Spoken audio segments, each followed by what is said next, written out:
तो दोस्तों मैं सुमन कुमार आप लोगों का आपका अपना YouTube channel the comprehensive classes में स्वागत करता हूं। दोस्तों आज हम स्टार्ट करेंगे 12th का फिजिक्स। ऑफलाइन क्लास के अनुसार जहां तक कक्षाएं ख़त्म हुआ था वहां से ही कक्षाएं आज चालू किया जाएगा। दोस्तों जानकारी के लिए आपको बता दें कि 12th फिजिक्स का यूनिट फर्स्ट जिसका नाम है इलेक्ट्रोस्टैटिक्स, जिसे हिंदी में बोलते हैं स्थिर वैद्युतिकी, इसके अंतर्गत दोस्तों 3 चैप्टर आता है, जिसमें कि पहला चैप्टर है electric charge force and field. यदि इसे हिंदी में बोला जाए तो यह होता है विद्युत आवेश बल एवं क्षेत्र। दूसरा चैप्टर होता है दोस्तों Gauss's theorem and electric potential. यदि इसे हिंदी में बोलें तो गॉस का प्रमेय एवं विद्युत विभव।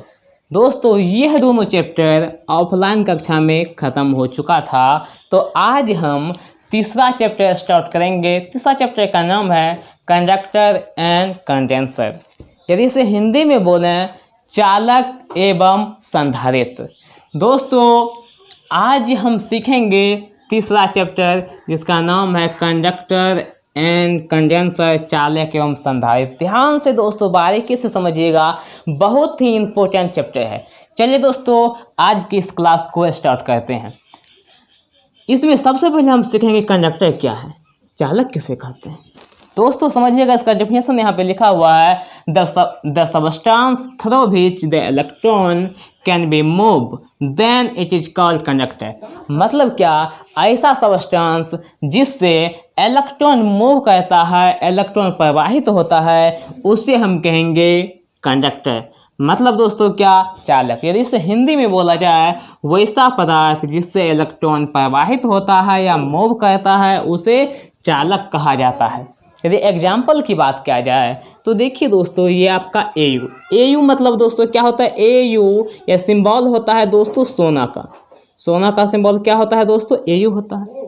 उसके बाद यहाँ पे एजी लिखा हुआ है, एजी का सिंबल क्या है, चांदी है। ये क्या है, जेड एन मतलब क्या हो गया दोस्तों, जिंक।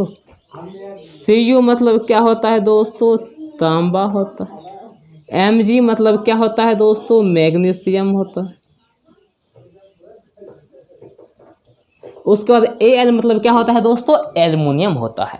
तो ये सारी बात जो है दोस्तों, ये हुआ कंडक्टर का एग्जाम्पल।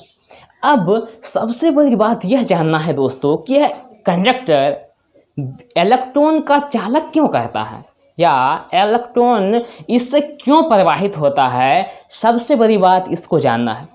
समझिएगा दोस्तों, जैसे कि मान लेते हैं ये आपका एक कंडक्टर है, छोटा सा कंडक्टर लेते हैं, ये आपका हुआ कंडक्टर। कंडक्टर मतलब क्या दोस्तों, चालक। ये है आपका कंडक्टर मतलब चालक। तो इसमें होता क्या है दोस्तों कि इसमें बहुत सारी संख्या में फ्री इलेक्ट्रॉन होते हैं। फ्री इलेक्ट्रॉन मतलब दोस्तों नेगेटिव चार्जेज। इस कंडक्टर में क्या होता है दोस्तों, बहुत सारी संख्या में फ्री इलेक्ट्रॉन होते हैं। फ्री इलेक्ट्रॉन ये जो आपका दोस्तों ये क्या है, आपका फ्री इलेक्ट्रॉन है। फ्री इलेक्ट्रॉन का मतलब दोस्तों यदि इसका हिंदी बोला जाए तो क्या हो जाएगा, स्वतंत्र इलेक्ट्रॉन। अब दोस्तों इस कंडक्टर में क्या है, स्वतंत्र इलेक्ट्रॉन है। तो स्वतंत्र इलेक्ट्रॉन होने के कारण ही इसमें यदि दूसरा इलेक्ट्रॉन आता है तो यह इस सिरा से लेके इस सिरा तक चला जाता है। यदि पूछा जाएगा कि कंडक्टर इलेक्ट्रॉन को क्यों प्रवाहित करता है तो क्या बोलेंगे, कंडक्टर के अंदर स्वतंत्र इलेक्ट्रॉन होते हैं। यदि काउज इसका पूछेगा हम सिंपल से भाषा में बताएंगे, कंडक्टर के अंदर स्वतंत्र इलेक्ट्रॉन होने के कारण ही यह कंडक्टर विद्युत का चालक होता है, या विद्युत उससे क्या होता है, प्रवाहित होता है। चलिए दोस्तों अब इसका कुछ गुण जानते हैं। यदि बात किया जाए इलेक्ट्रोस्टैटिक्स में तो इलेक्ट्रोस्टैटिक्स में इसका बहुत सारा प्रॉपर्टी होता है कंडक्टर का, जिसको कि आज हम सीखेंगे। चलिए दोस्तों इस बातचीत को हम मिटाते हैं और आगे की क्लास को आगे लेके चलते हैं। दोस्तों ध्यान से बारीकी से बातचीत को समझिएगा। अब हम पढ़ेंगे दोस्तों कंडक्टर का गुण। लेकिन दोस्तों इसका गुण यहाँ पे जो पढ़ेंगे, यह पढ़ेंगे एक्सटर्नल इलेक्ट्रिक फील्ड में। यदि बोला जाए तो यहाँ पे हम हेडिंग लगाते हैं दोस्तों। आप भी कॉपी किताब निकाल के हेडिंग लगाइए दोस्तों। Properties of conductor, properties of conductor in external electric field.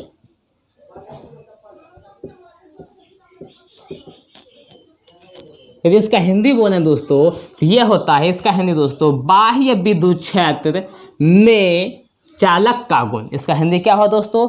बाह्य विद्युत क्षेत्र में चालक का गुण। देखते हैं दोस्तों इसका क्या क्या गुण है। सबसे पहला गुण को हम लोग समझते हैं। पहला गुण इसका कहता है दोस्तों कि चालक के अंदर विद्युत क्षेत्र का मान शून्य होता है। तो दोस्तों इसका पहला प्रॉपर्टी क्या है? चालक के अंदर विद्युत क्षेत्र का मान शून्य होता है। यह क्वेश्चन कई बार बोर्ड के एग्जाम में पूछा हुआ है कि किसी भी चालक के अंदर विद्युत क्षेत्र का मान क्या होता है, तो क्या बताएंगे दोस्तों? यह मान कितना होता है? शून्य होता है। चलिए दोस्तों इस बातचीत को समझते हैं, आखिर यह शून्य क्यों होता है, यह सबसे बड़ी बात है। इसको ध्यान से दोस्तों समझिए। तो इसे समझने के लिए देखिए दोस्तों क्या है प्रॉपर्टी इसका एक्सटर्नल इलेक्ट्रिक फील्ड में। तो हमें क्या करना पड़ेगा? एक एक्सटर्नल इलेक्ट्रिक फील्ड लेना पड़ेगा। तो हम जो है यहाँ पे क्या किए, एक एक्सटर्नल इलेक्ट्रिक फील्ड ले लिए। मान लेते हैं कि ये मेरा कंडक्टर है, इस इलेक्ट्रिक फील्ड में यह मेरा कंडक्टर है, और यहाँ पे यह जो दोस्तों दिख रहा है ये है मेरा एक्सटर्नल इलेक्ट्रिक फील्ड, जिसका हम नाम लिख देते हैं EO। तो मान लेते हैं कि EO बराबर external electric field, external electric field. उसके बाद दोस्तों ये अब देखिए ये एक्सटर्नल इलेक्ट्रिक फील्ड हुआ।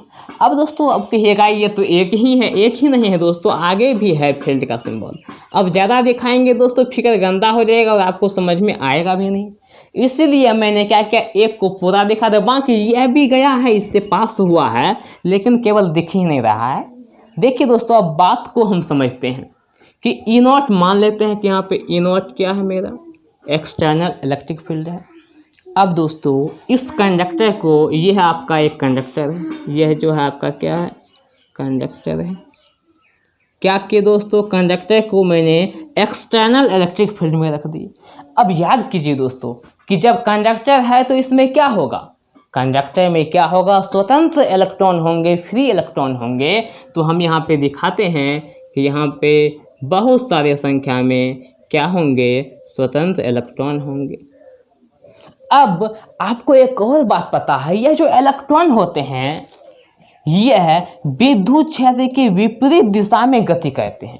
यहाँ पे जो है यह इलेक्ट्रॉन है, यह एक्सटर्नल विद्युत क्षेत्र के चलते इस देखिए क्षेत्र का दिशा ये है, तो क्षेत्र के विपरीत दिशा में क्या होगा, गति करेगा। इसका मतलब यह इलेक्ट्रॉन इधर मूव करेगा। यह इलेक्ट्रॉन क्या होगा दोस्तों, इधर मूव करेगा, सभी इलेक्ट्रॉन इधर मूव करेगा। एक में सिंबल लेके दिखा दिए कि यह इलेक्ट्रॉन इधर आएगा, यह इलेक्ट्रॉन इधर आएगा, जितने भी इलेक्ट्रॉन है सब क्या होगा दोस्तों, इधर आना चालू होगा। लेकिन याद कीजिए दोस्तों ये इलेक्ट्रॉन गति तो करेगा इधर, लेकिन यह गति करके केवल यहाँ दीवार तक ही आ सकता है, ऐसा नहीं कि ये बाहर आ जाएगा। क्योंकि आपको पता है कंडक्टर के अंदर जो स्वतंत्र इलेक्ट्रॉन होते हैं वो कंडक्टर को छोड़ के बाहर नहीं जाते हैं, कंडक्टर में घूमने के लिए स्वतंत्र होते हैं। इस एक्सटर्नल इलेक्ट्रिक फील्ड के कारण ये सभी इलेक्ट्रॉन क्या होंगे, इलेक्ट्रिक फील्ड के विपरीत दिशा में गति करेंगे। अब दोस्तों याद कीजिए जब यह इधर गति करेंगे तो अपना स्थान बदलेंगे। अपना स्थान बदलने का मतलब क्या, इलेक्ट्रॉन यहाँ से यहाँ आएंगे तो इसके जगह पे क्या होगा दोस्तों, याद कीजिए यदि इलेक्ट्रॉन का त्याग होगा तो वहाँ पे धन आवेश उत्पन्न होगा।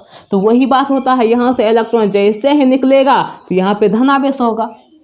मान लेते हैं कि यहाँ पे इलेक्ट्रॉन निकला और यहाँ पे धन आवेश उत्पन्न हो गया, यहाँ पे धन आवेश होगा तो यहाँ भी होगा, यहाँ भी होगा, यहाँ भी होगा, यहाँ भी होगा।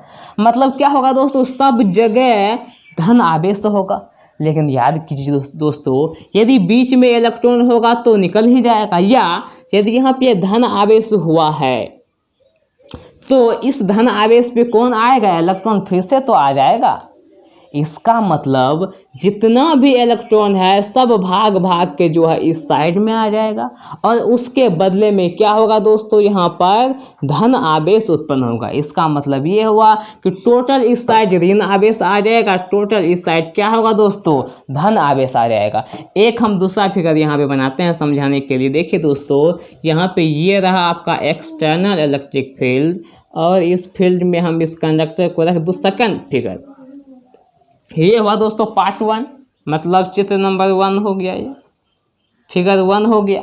और यहाँ पे अब दोस्तों क्या करेंगे, दूसरा फिगर बनाएंगे, मतलब फिगर 2। ये है आपका फिगर 2।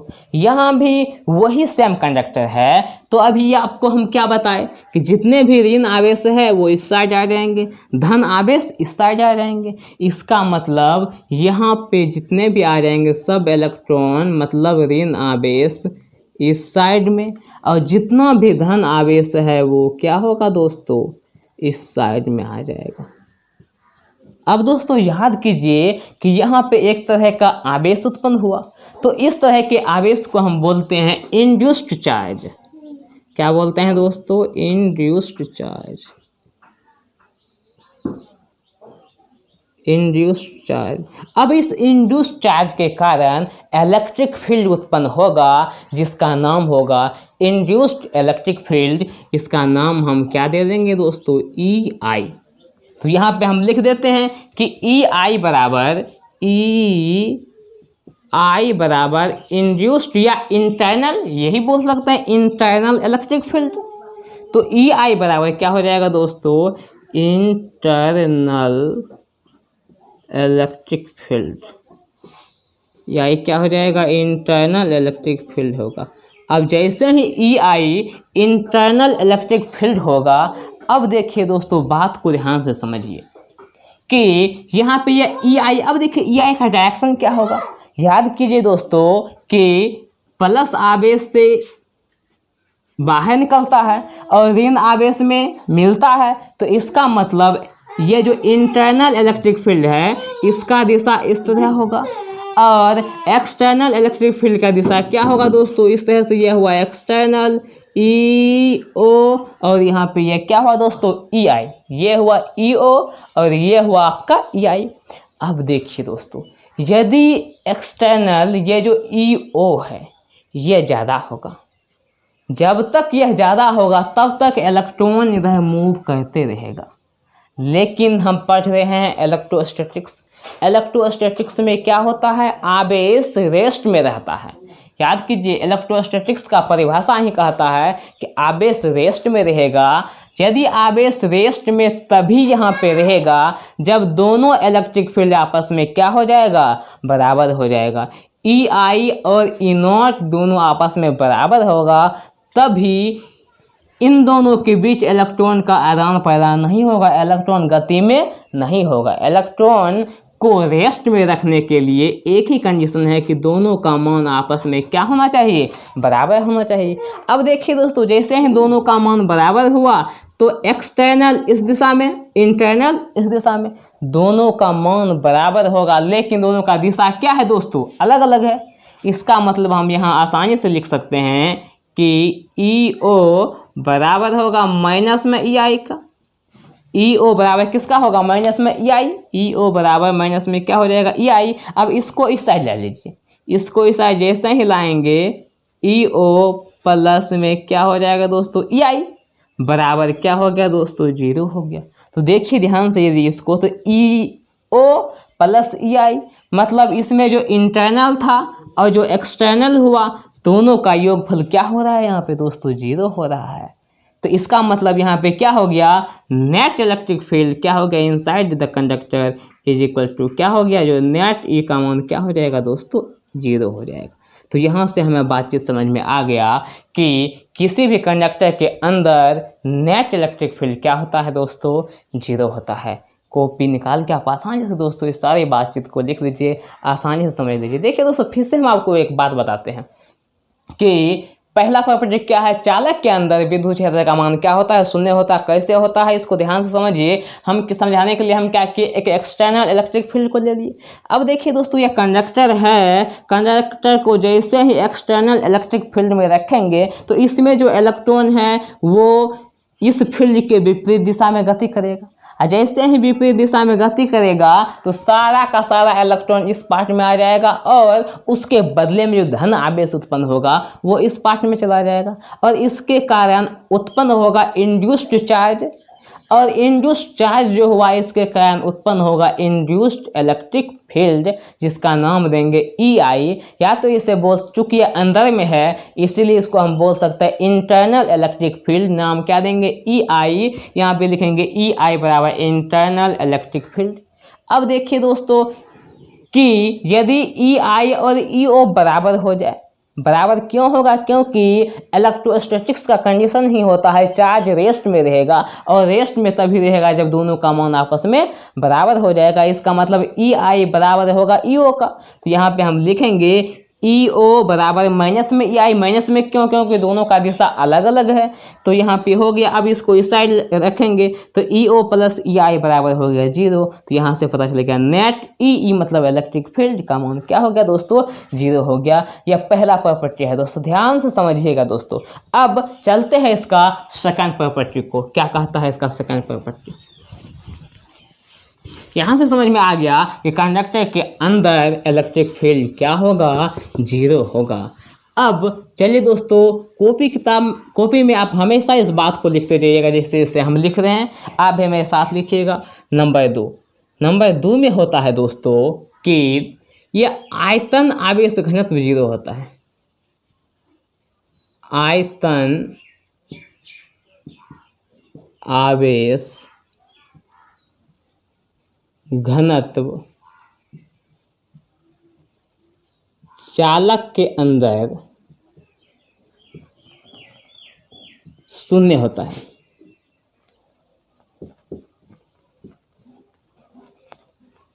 अब आयतन आवेश घनत्व का सिंबल क्या होता है दोस्तों, रो।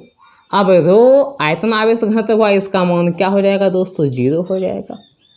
अब इस बात को समझते हैं कि ये होता कैसे, ध्यान से इस बातचीत को समझिएगा। रो आयतन आवेश घनत्व, इसको यदि इंग्लिश में बोलें तो क्या होगा दोस्तों, वॉल्यूम चार्ज डेंसिटी। क्या होगा, वॉल्यूम चार्ज डेंसिटी। इसे साबित करने के लिए दोस्तों हम हेल्प लेंगे गॉसेस थ्योरम का। क्या करेंगे, by Gauss's theorem. By Gauss's theorem. देखिए दोस्तों, ध्यान से इस बात को समझिए कैसे साबित होता है। गॉसेस थ्योरम में क्या कहता है दोस्तों कि इलेक्ट्रिक फ्लक्स जो होता है, इलेक्ट्रिक फ्लक्स फाई बराबर जो होता है दोस्तों, यह होता है Q/ε0। दूसरा नियम हम जानते हैं कि फाई बराबर होता है EDS cos theta. EDS cos theta बराबर क्या हो जाएगा, Q/ε0।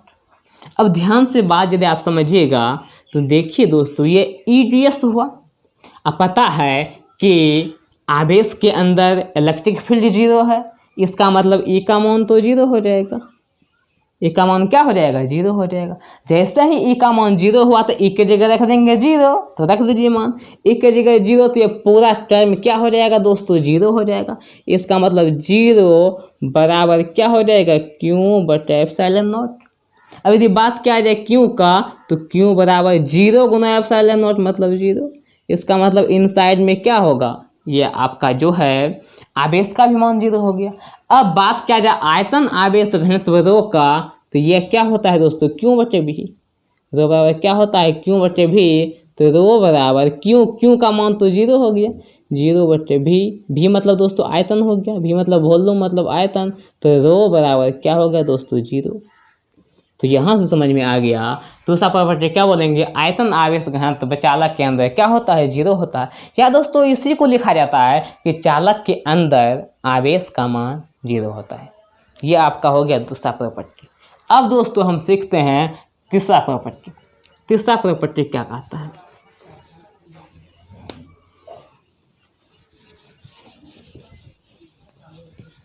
बिल्कुल आसान है दोस्तों तीसरा प्रॉपर्टी, इसको आप देखिएगा। तीसरा प्रॉपर्टी कहता है दोस्तों नंबर 3, यह जो होता है सिग्मा। सिग्मा का मतलब हुआ दोस्तों कि आवेश घनत्व। यह होता है दोस्तों वही आवेश घनत्व। तीसरा दोस्तों देखिए ध्यान से फिर से, तीसरा प्रॉपर्टी यह होता है आपका कि यह जो चालक होता है, चालक का सतह समविभवी होता है। समविभवी होता है मतलब ये हुआ दोस्तों चालक के सतह के प्रत्येक बिंदु पे जो है विभव का मान क्या होता है? बराबर होता है। तीसरा प्रॉपर्टी क्या होता है? चालक का सतह क्या होगा? समविभवी। अब इसे साबित कैसे करेंगे दोस्तों? ध्यान से बात को समझिएगा। तो याद कीजिए दोस्तों इलेक्ट्रोस्टैटिक्स में हम आपको पहला चैप्टर में पढ़े होंगे कि E बराबर होता है dV/dr। अब पता है E का मान 0 होता है तो E के जगह रख देंगे 0, E बराबर 0। अब जैसे ही E के मान को 0 रखिएगा आप तो 0 बराबर क्या हो जाएगा? dV/dr होगा। अब नीचे में कुछ नहीं तो एक कोना कोने कर दीजिए गुना, dV बराबर 0 गुना हो गया dr। तो यहाँ से पता चला कि dV का मान 0। अब जैसे ही इसका इंटीग्रेशन कीजिएगा, लगा दीजिए इंटीग्रेशन दोनों साइड, इंटीग्रेशन ऑफ dV बराबर इंटीग्रेशन ऑफ 0। तो यहाँ से पता चलेगा dV का इंटीग्रेशन भी और 0 का इंटीग्रेशन क्या होता है दोस्तों? कांस्टेंट। तो यहाँ से निकल गया ये V मतलब क्या? पोटेंशियल। V मतलब क्या हो गया दोस्तों? पोटेंशियल। और पोटेंशियल को ही हिंदी में कहते हैं विभव। तो तीसरा प्रॉपर्टी ये आ गया, चालक का सतह समविभवी होता है मतलब प्रत्येक बिंदु पे क्या होगा दोस्तों? या V का मान क्या होगा? बराबर होगा। चलिए दोस्तों ये तीसरा प्रॉपर्टी हो गया। अब हम समझते हैं इसके चौथा प्रॉपर्टी को। चौथा प्रॉपर्टी कहता है दोस्तों कि चालक का सतह, चालक का सतह पर विद्युत क्षेत्र लंबवत होता है। चौथा क्या है दोस्तों? चालक के सतह पर क्या होता है? विद्युत क्षेत्र लंबवत होता है मतलब कोई भी यदि कंडक्टर है तो उसके सतह पर जो इलेक्ट्रिक फील्ड का दिशा होगा वह क्या होगा? सतह के लंबवत होता है। इसे साबित करने के लिए दोस्तों मान लेते हैं कि आपका एक कंडक्टर है, एक चालक है, और जब यह चालक है तो यहाँ से कुछ ना कुछ इलेक्ट्रिक फील्ड का मान लेते हैं कि ये इसका इलेक्ट्रिक फील्ड का दिशा है। अब इसका हम कंपोनेंट को लेते हैं। ये बात क्या है कंपोनेंट का? तो इस साइड में लेंगे तो ये यदि इसके बीच का एंगल थीटा है तो इस साइड क्या होगा? Component E cos theta. अब दोस्तों ध्यान से समझिए कि यदि इन साइड में E का मान 0 है, इसका मतलब इसका जो कंपोनेंट E cos थीटा है इसका भी मान क्या होगा? 0 होगा। तो यहाँ से बातचीत समझ में आया, आपका कंडक्टर है, कंडक्टर है तो आवेश तो सतह पे ही होगा, अंदर तो होगा नहीं।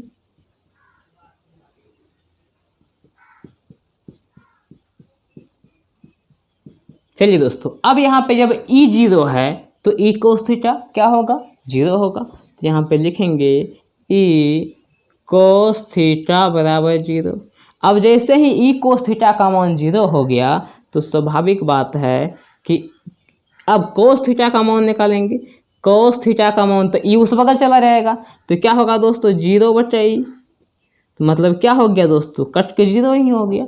तो आ गया यहाँ पे cos थीटा बराबर 0। अब याद कीजिए दोस्तों cos में कितना डिग्री का मान 0 होता है? तो 90 का। इसका मतलब यहाँ पे क्या पता चलेगा? थीटा का मान 90 डिग्री। इससे पता चल जाता है कि इलेक्ट्रिक फील्ड का डायरेक्शन जो होता है चालक की सतह पे लंबवत होता है। चलिए दोस्तों अब इसका पांचवा गुण को सीखते हैं। पांचवा गुण क्या कहता है दोस्तों? इसको सीखते हैं। अब यदि बात किया जाए पांचवा गुण का, तो इसे आप ध्यान से समझिएगा।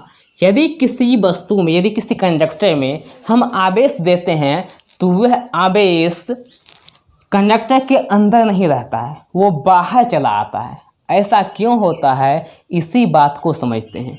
मतलब इसका यदि पांचवा प्रॉपर्टी को हम लिखें तो लिखेंगे चालक को दिया गया आवेश सतह पर रहता है, मतलब अंदर नहीं रहता। यदि मान लेते हैं कि यह आपका एक चालक है, इसको हम आवेश दे दिए, ढेर सारा आवेश दे दिए, पॉजिटिव नेगेटिव कुछ बहुत सारा आवेश दे दिए, तो ये जितना भी आपका आवेश है सब आपका क्या हो जाएगा दोस्तों, सतह पे आ जाएगा।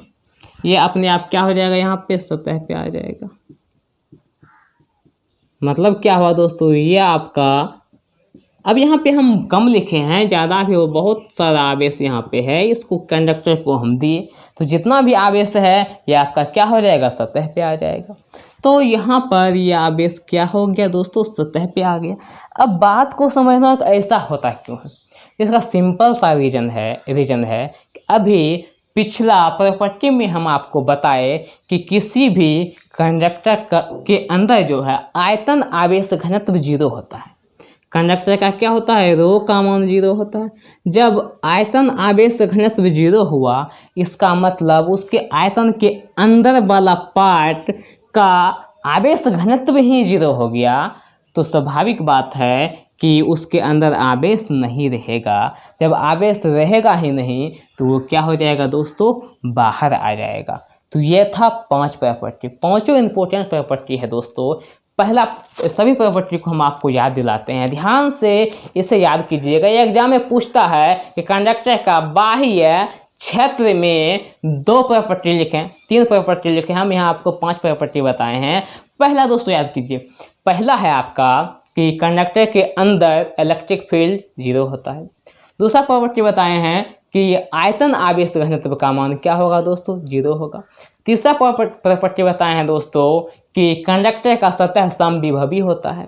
उसके बाद दोस्तों चौथा प्रॉपर्टी आपको बताए कि कंडक्टर पे जो इलेक्ट्रिक फील्ड है वो सतह के लंबवत होता है। उसके बाद पांचवा प्रॉपर्टी ये है दोस्तों, आपको चालक को दिया गया आवेश उसके सतह पे रहता है, उसके अंदर नहीं रहेगा। दोस्तों आसानी से आप इसी कॉपी में लिखिए, नोट्स को हमेशा बनाते जाइए। एक भी वीडियो को दोस्तों मिस नहीं कीजिएगा, सभी वीडियो को ध्यान से देखिएगा। दोस्तों इस वीडियो के विषय में अपने दोस्तों को अवश्य बताएं ताकि उसे अधिक से अधिक फायदा हो सके, क्योंकि ऑफलाइन कक्षा बंद होने के बाद स्टूडेंट के पास एक ही ऑप्शन बचता है, ऑनलाइन क्लासेस। तो ध्यान से दोस्तों इसे समझिए, इस चैनल को सब्सक्राइब करना ना भूलें दोस्तों। धन्यवाद।